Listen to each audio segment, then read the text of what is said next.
मैं आप लोगों को बहुत सुंदर सी गीत सुना रही हूँ।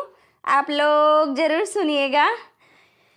कि जैसन सोचले रहली वैसन पियवा मोर बाटे, सावर न गोर बाटे हो।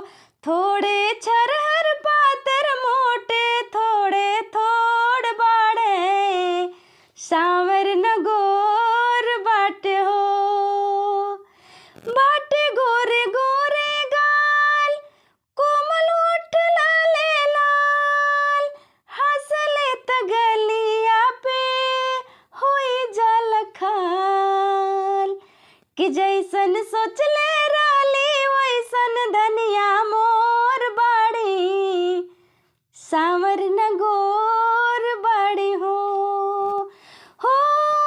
बड़ा निक लागेला लमजी के बोलिया, जब से लियाइल बाड़ा अपन घर डोलिया।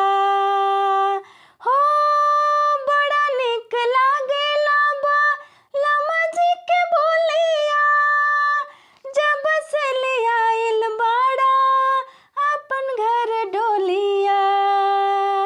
बन के हमरे जिंदगी में आइल या जोर बाड़ा, कि बन के हमरे जिंदगी में आइल या जोर बाड़ा, सावर न गोर बाड़ा हो। कि जैसन सोचले